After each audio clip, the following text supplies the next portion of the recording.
One of our favorite pastimes at dishing out is showing you takeout classics made faster and better at home. This lo mein is no exception, and it's easily customized with the protein of your choice and can even be made vegan with a couple ingredient swaps.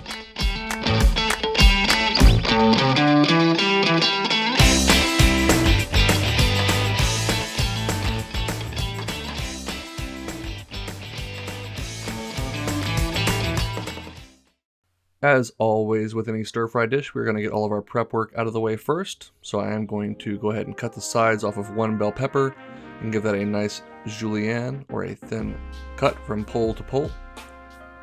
I'll go ahead and thinly slice up 1 to 2 medium-sized carrots. Depends on how much you want in your lo mein. I'll go ahead and peel 1 yellow or white onion, cut both the root and stem end off, and then slice that thinly as well. We'll set that aside and now deal with some aromatics.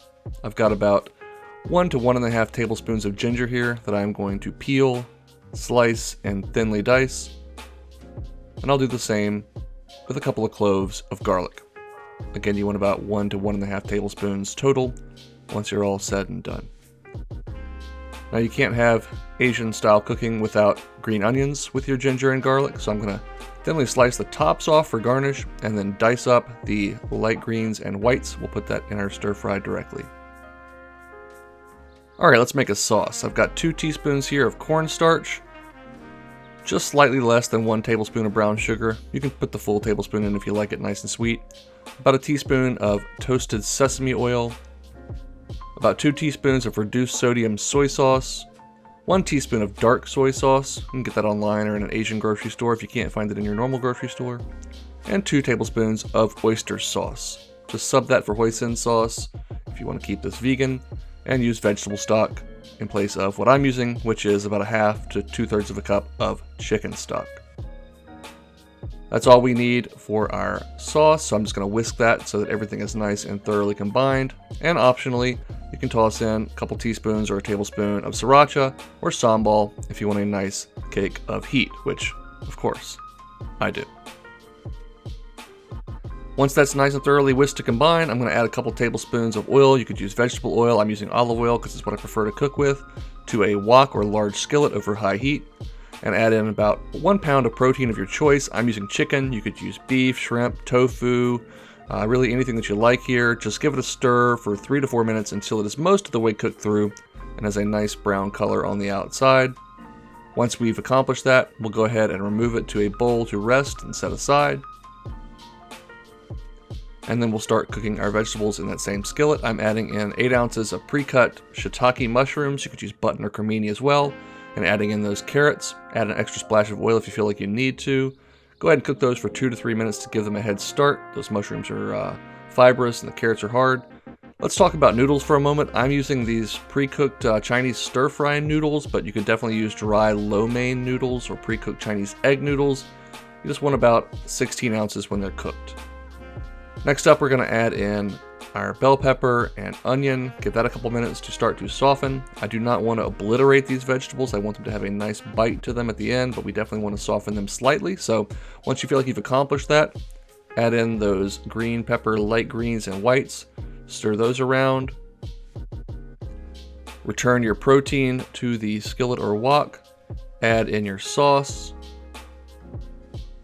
followed by your fresh ginger and garlic. We don't want to burn those, just make them nice and aromatic in that sauce. Give everything a nice stir, maybe for a minute or so, and then we can bring our noodles to the party and get ready to finish this dish. Again, I'm using these pre-cooked noodles, but if you're using dry noodles, just cook them, drain them, and add them to the wok. Give them a nice stir so that they soak up all of that liquid and get nice and saucy, and so that everything is thoroughly combined. And then, this is very optional, but at the end, I like to add in a little handful of snow peas, just for a nice, vibrant green color and a little bit of crunch at the very end. They're basically going to be raw when we serve this, but this is very optional. You could add broccoli or snap peas, sugar snap peas, or just skip this all together. This is a very flexible dish that really only requires noodles, sauce, and protein. Mix up the vegetables as you see fit. I'll bowl all of this up, be nice and generous with it. Make sure you get a little bit of everything in there. There's peppers, snow peas. We'll garnish it with some green onions because, I mean, you gotta garnish it with green onions. And for a little extra zip and heat, I'm drizzling over some sriracha. That part is optional, but if you're telling me that you ever get something that looks like that from your takeout joint, then you're either lying or I need to move to wherever you live, because most times it's just a big oil slick with overly cooked vegetables and dry protein. This, on the other hand, is the opposite of that. Perfectly coated noodles, crunchy veg, tender chunks of chicken, a really deeply savory sauce. I'm telling you, no matter your diet or your protein preferences, you can make this dish just the way you like it, and I think you're gonna love it. So I hope you'll give it a try, leave no noodle behind, and go make something delicious.